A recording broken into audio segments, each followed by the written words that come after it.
What's up, everybody?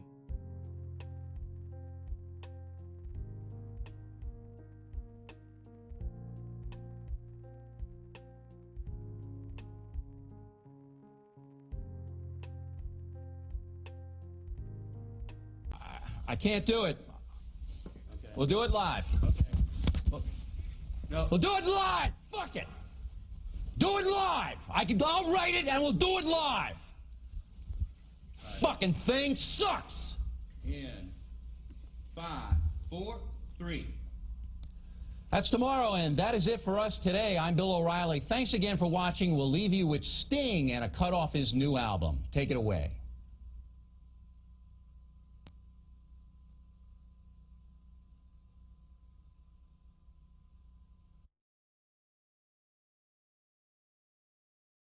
What's going on, everybody?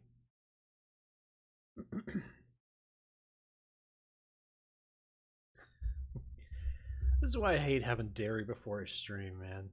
God damn it. And I remember that. So, like, if anybody's old enough to remember the Nickelodeon, like, voiceover guy, like the guy that would do all the stingers and the coming up, it's, you know, it's Ren and Stimpy followed by Rocko's Modern Life. It's that guy. He actually, you know, a lot of voice actors will tell you, it's like, you have to know your body, right? If you know that you have an issue with dairy, the last thing you want to do is ingest any within like a few hours of doing any kind of recording or broadcasting or any. Are you kidding me? It's my privacy filter, you know, for the FBI. I don't want them watching what I'm doing. I mean, they know. The few times I forget to put it on, and it's, you know. But yeah, what was I talking about? Oh yeah. First thing I get on here and do is just start coughing. Wait, what's happening?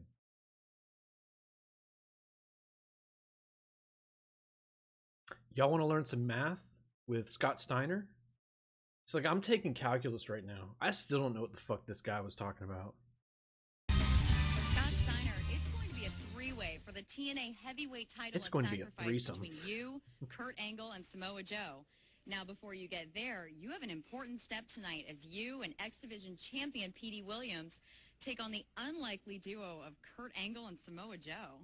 You know, they say all men are created equal, but you look at me and you look at Samoa Joe, and you can see that statement is not true. See, normally if you go one-on-one with another wrestler, you got a 50-50 chance of winning. All right, so we're starting with 50%. You got a 50% chance of winning, right?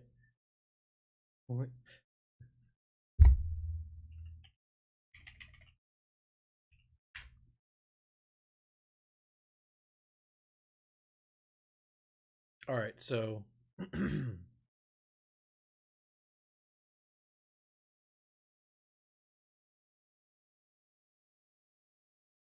so Samoa Joe is this guy.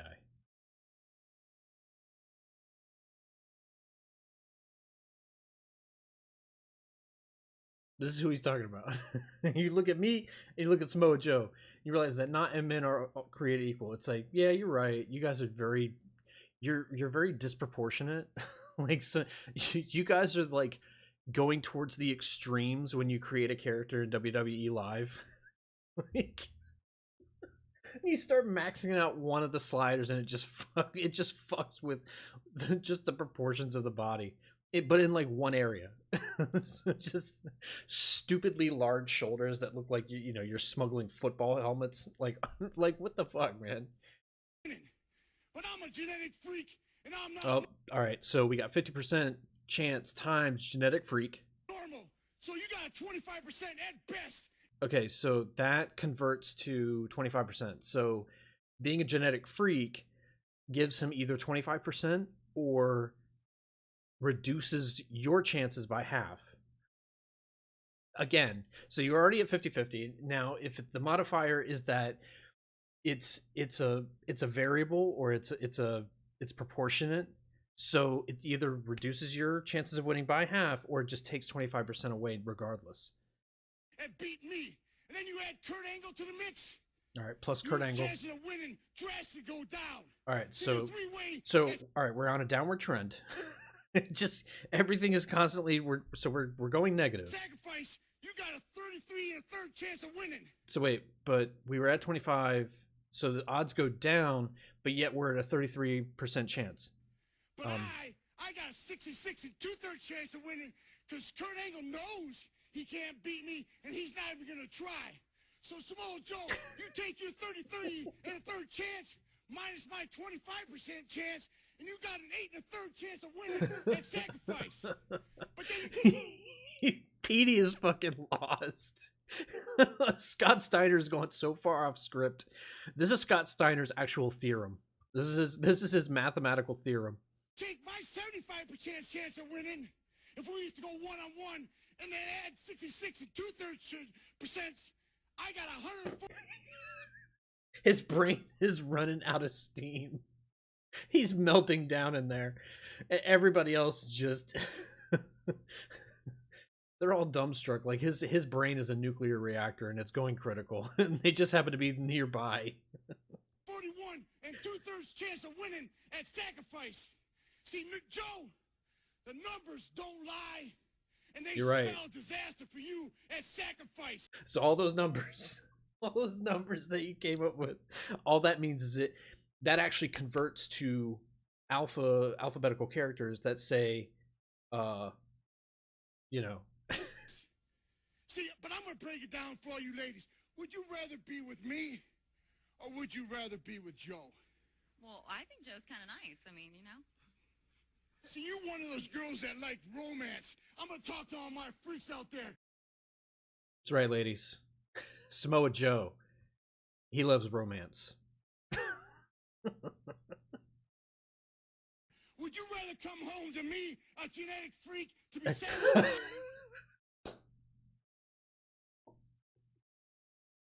I want to find a Tinder bio that uses this speech.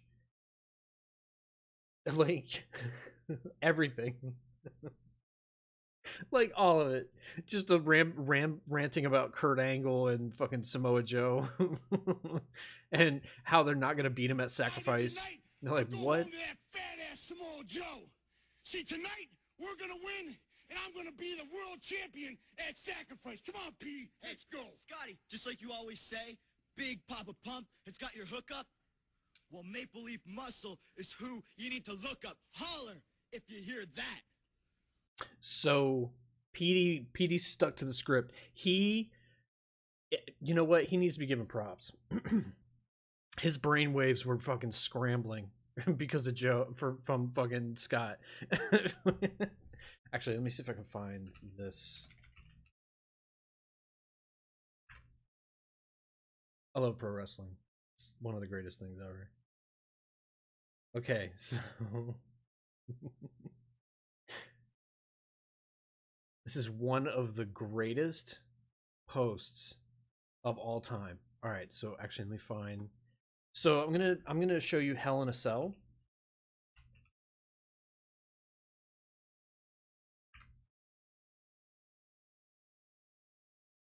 Okay. Yes. Yes. Actually, USA Today's. Yeah. Here we go. Okay. All right. So.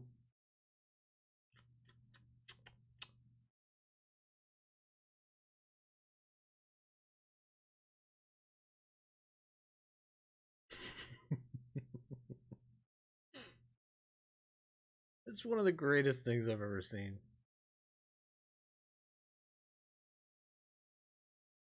Just the Undertaker just standing over Mankind's body. One of the greatest things.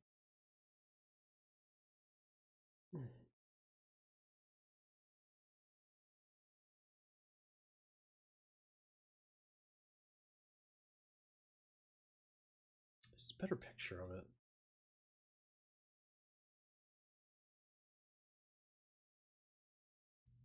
Actually, no, this will work. All right, so all right, so back in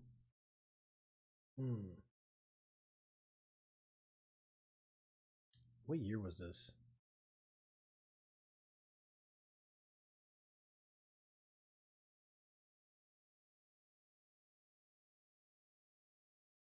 Senior Joe.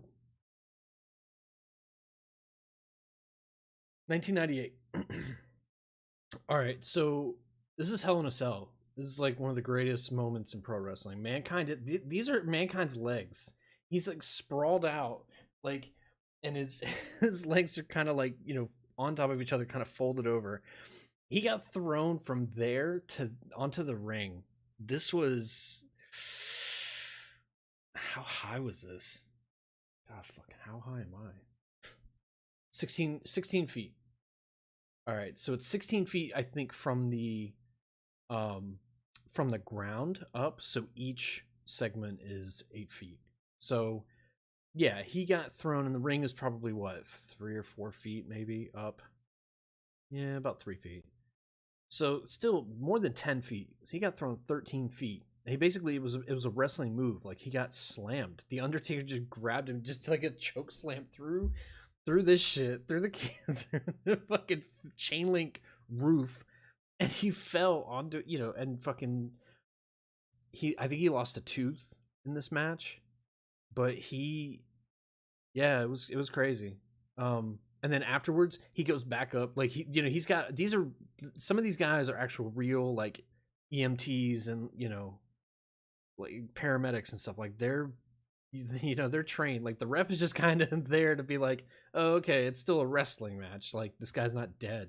But they get him up, like, he looks he was probably dazed. He wasn't unconscious, but he gets back up, climbs back up, and gets thrown again. But this time he gets thrown off the side. I think it's either this side or behind from where this camera is. And it's the announcer table. He gets thrown down again to the announcer's table. This guy was a fucking psychopath. The both of them were. Because the Undertaker just had to fucking put him through this shit. But anyway, it's called Hell in a Cell, right? It's a wrestling game. Well, this lady is also Hell in a Cell. And the ghost, like, I still remember when Undertaker threw Mankind off you. One of the greatest fucking memes ever. That is such a great reference and a great find. Like, he probably just looked her up, because I want to say, like, the full thing is like, you are not friends on Facebook. It's like, well, yeah, no shit. She doesn't look like she would give a fuck about pro wrestling. But I like how, you know, my man just came at her and was just like, hey, just threw Mankind off you. Just a giant lady. Oh fuck, that's funny as shit. I don't know why I like that so much, but it's great. Oh man. Yeah, I don't understand Scott Steiner arithmetics.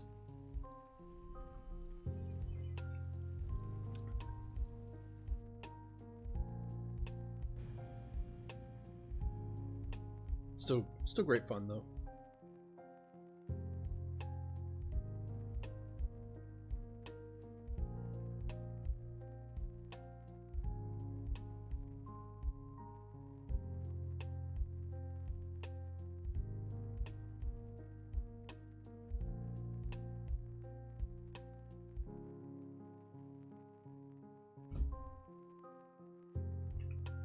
Let's do this.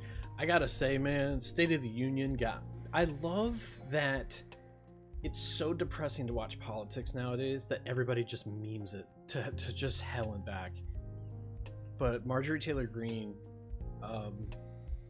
she's a fucking idiot, but she is unintentionally hilarious.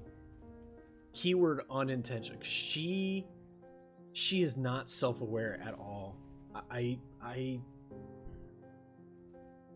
These kind of people shouldn't be in politics, man. Like, that should just not be a thing. But it's funny to watch it burn down, and like the newer generation is like, we don't give a fuck. We don't want to save it. Because they're like, yeah, you know, younger people need to get out and vote. It's like, they don't care because they see through it all. They're, you know, the newer generation is always honestly, they're always more clever. I mean, they seem to have been. Like the older generations, I think that's just the progress of human evolution. Is like you put us all in a you know, the goldfish has gotten bigger and bigger and bigger and bigger, and you've added more fish. Like our culture now, it's very worldwide. I mean, it's still divided. People still heavily identify with their nation, you know, their birth nation, and color of their skin, their religion, shit like that. But it's funny to see that, like, young people, you know, even my generation and below, like Gen Z, there's some idiots, but the ones that are they're smart and they're, you know, they're good people, good role models for their generation. Like, they're solid people. I mean, you know, I just, being woke is, I just love that they put these little labels, and it's supposed to be a bad thing. Like, being woke is an insult, because it's kind of a snide kind of jab where, like, you know, the younger people tend to think they know how the world works, and they don't. And it's like, at a certain age, though, I think once you have an idea and you've gotten some real world experience, so like your mid-20s, you know, depending on what you've gone through so far, like, in, you know, your life experiences can teach you a lot in that amount of time. So they're not, you know, they just want to be written, you know, they want to write them off, because I don't know. I mean, I hate to be dark about it, but they're next in line, so they're just desperate to, like, they're just so greedy with everything. It fucking sucks, man. So stingy. They got everything handed to them, and then boom. Like, yeah, but I don't think that's right. You're asking for it too. It's like, well, motherfucker, you got it for like, for next to nothing. You know, decently stable economy, you know, massive benefits, you know, for employment benefits. So like, your buying power was really strong, you know. But now it's, the money is there, but the I don't know, your access to things is just kind of restricted now. Not as much agency. Like, it's like, okay, you don't want to buy this specific product because of this one corporation. It's like, well, guess what?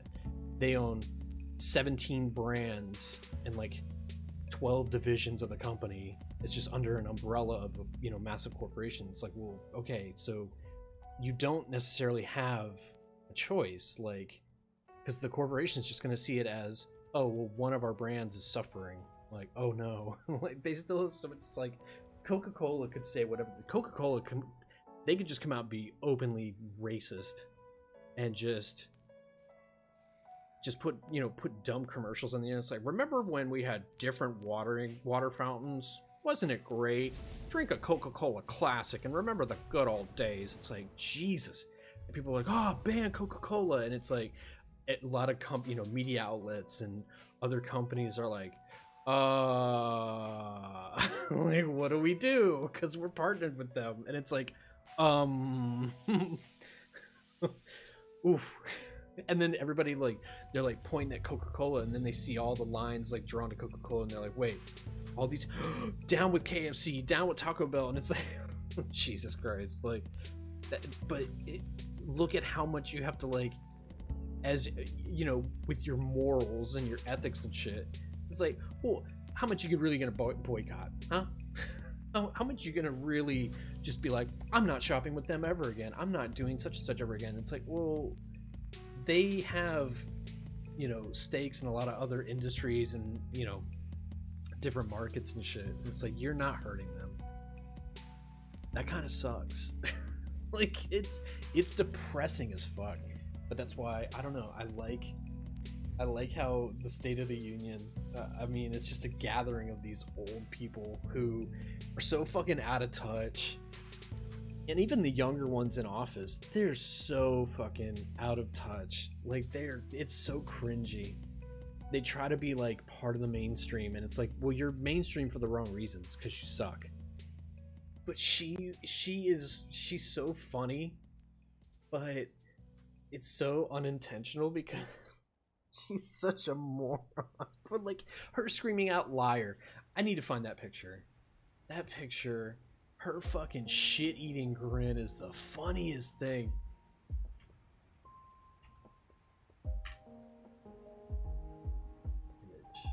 Here we go. Where is she screaming? Oh, look at this moron. Look at this. Oh, she is. Oh, it's so bad. It's so bad. Oh man, it's so bad. She's so. Oh man, come on. Trying to get these things, like, I have a million tabs open right now.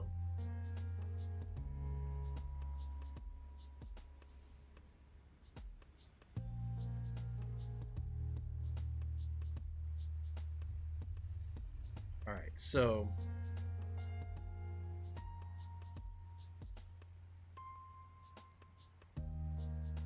Jesus, how to do this and play the game is pretty tough. All right, so there's her. One thing. You dummy.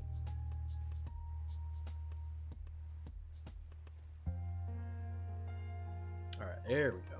Much better.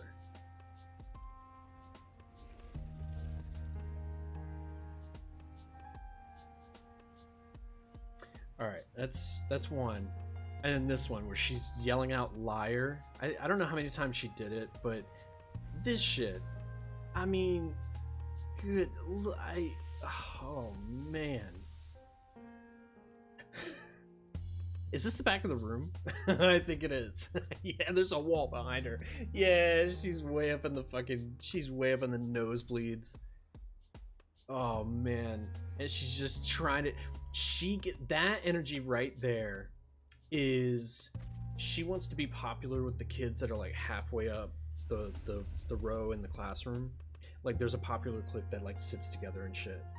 And she wants desperately to be, she's like way in the back, but she really wants to be closer to them. So she starts doing this class clown shit, just being a heckler, and it's like, it's that, but that face, like she's trying so hard, just something, it's so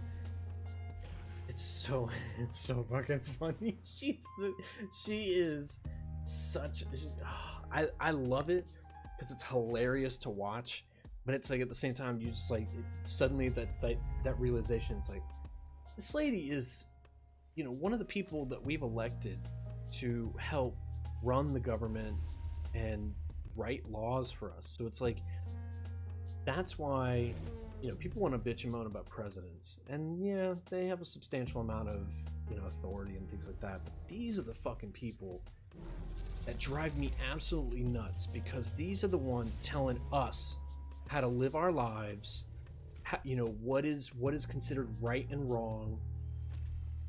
Yeah, they represent people, but if they're able to just destroy their competition in terms of like advertising and reach, like, you know, these newer candidates that they try to get inroads into like the party system and stuff, and it's like, you need the party support to get elected. Otherwise, if you run as independent, you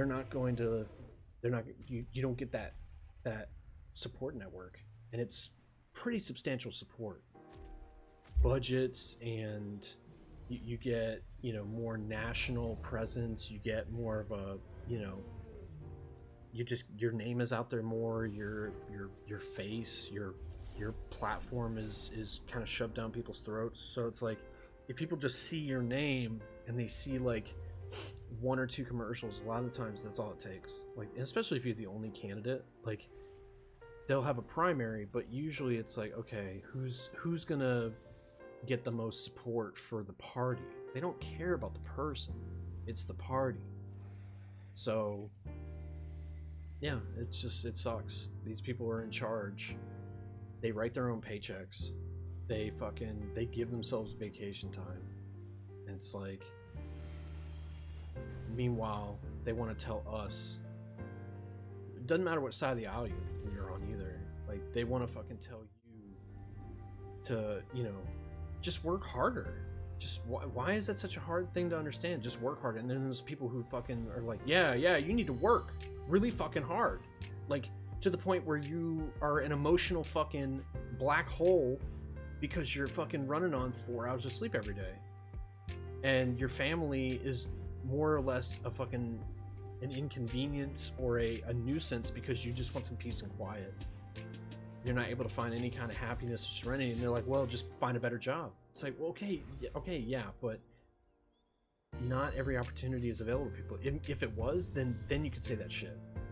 So maybe having public education be well funded, well accessible, you know, making sure that consumers have more protection than corporations, like that kind of shit. Because, you know, our labor makes their wealth. Like, we found that out in the fucking pandemic. Like, oh, all of a sudden all these people didn't necessarily need a job, but the ones that were absolutely essential, oh, you better fucking believe they worked their asses off. Like, they were considered frontline. They, like, yeah, they hooked them up, but it was like, yeah, because they have to fucking, they still have to, you know, help run shit. They're like, oh, truck driving, and it's like food service. It's like, you assholes were ordering DoorDash and fucking Instacart. All, like, their market shares went up a fucking insane amount. And you kind of spurred that economy too. Like, delivery service, like courier service, that kind of shit. What am I doing? What am I doing? Just talking.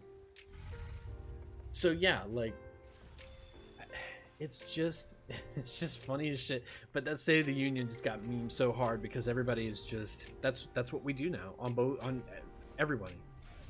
That's our coping mechanism, is just, oh, watch funny memes. I mean, her screaming out liar, like, that is how, and she doesn't even get it. Like, that is such a perfect troll moment because it's just cringy as fuck.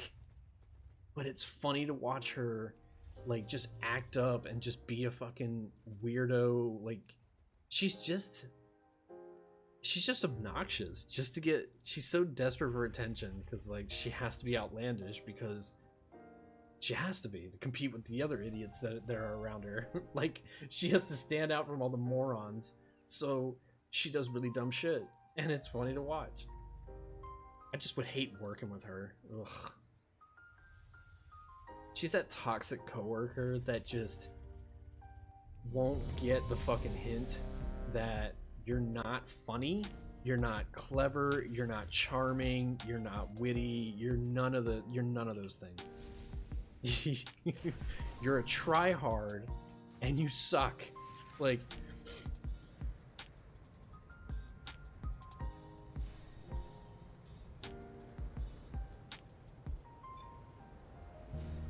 it's over here, right? Yeah. I always forget it's not this ice area, it's this one because it's right next to the Ruby life moves.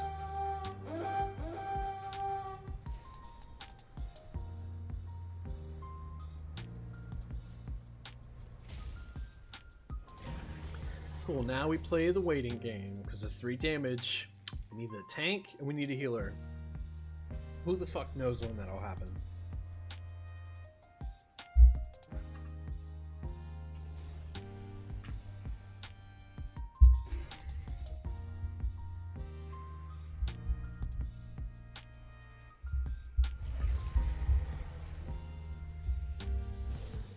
There's a tank. Let's get him.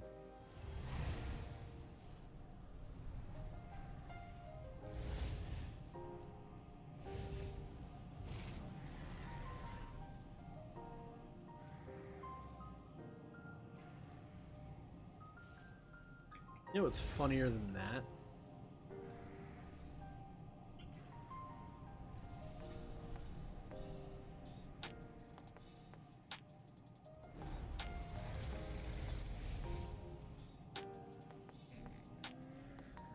Wait, what does this say?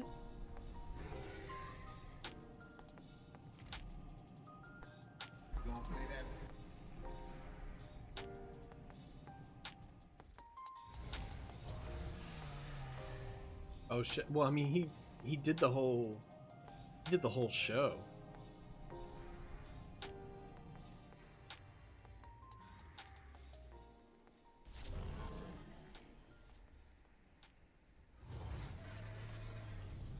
All right, this is Latina girl Carmen C on TikTok. So yeah, fucking. So Rick Ross was doing a show. He was late. And I want to say, was he the last one? It was Legends of Street. I think that was the name of it. And it was just a rap. It was just a rap show, but it was just a bunch of different artists. And he went on late. And once he took the stage, you see a bunch of people leaving. I mean, look at how empty this place is, though. Holy shit! It's already like that's a lot of that's some Swiss cheese. Like those stands are like Swiss cheese. Like, look at all the holes and the gaps. Like, there's a fuck ton of people not even there. And I think because once he got on stage, a bunch of people had already left. But yeah, you can see just a bunch of people just heading out the door. He just starts performing. They have the lights on. Unless that was the very end. It was like the wrap up, because it's just it says Legends of Streets. But yeah, that's fucking hilarious. Yeah, that sucks, man. This looks like a high school gym. Like, what? That is so bad. That's so bad. Oh shit, we have a full group. Inside, yeah. Whoops. Get sidetracked with Rick Ross.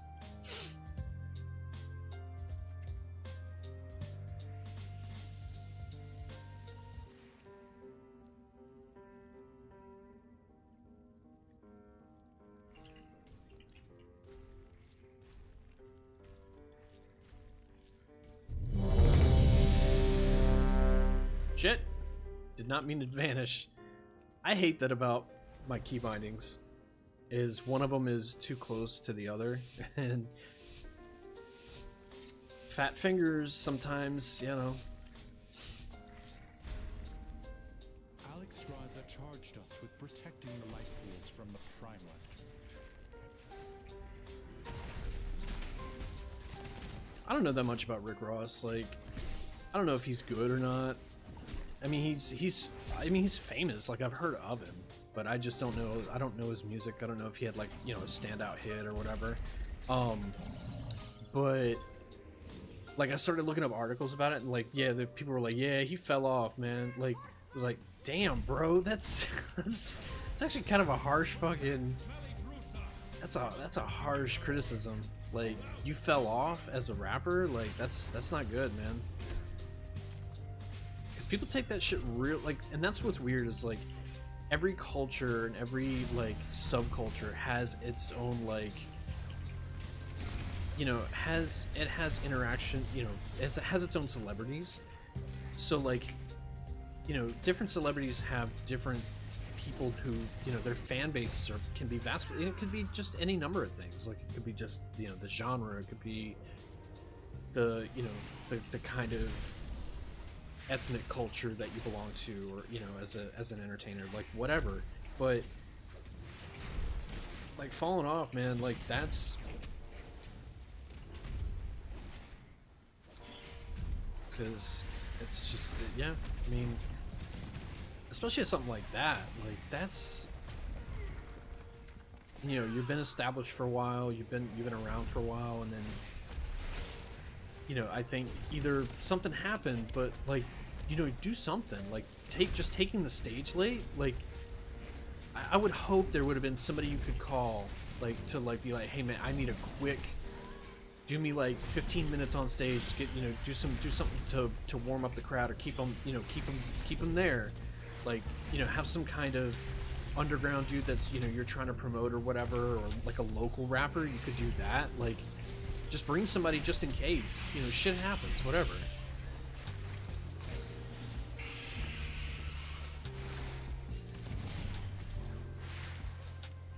Nah, just come to the stage late. That's whatever. I mean, it happens with everybody. And how extreme was it? You know? Like, were they just impatient as fuck? And... or was it long enough for the energy to just... that room just fucking deflated. Like, he fucking let it swell and swell and, you know, was pumped and shit. And then that downtime between acts, like, just dragged out. People were like... yeah, man, I kind of want to get the fuck out of here. And, like, they're seeing, you know, it's just everybody's just kind of coming down. It's like, yeah, it's time to go home. Yeah, let's dip. And then you start trying to justify it. It's like, well, it would be good to get out early, you know, beat the traffic. Like, there was no traffic. that crowd was just normal, you know, normal 3 a.m. traffic in Houston. I mean, Jesus. I'm saying the volume, not the... I made the joke there. I was like, yeah, it was depending on the night of the week. You know what? I'm not staying out late, especially if the performer is just gonna be late as fuck. If I have any kind of obligation the next day, that is my reason for getting the fuck out of there. We're like, well, I actually came here for so-and-so, and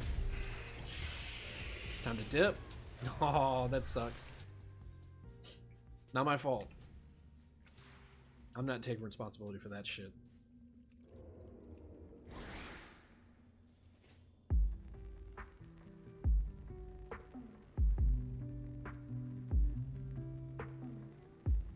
Alright.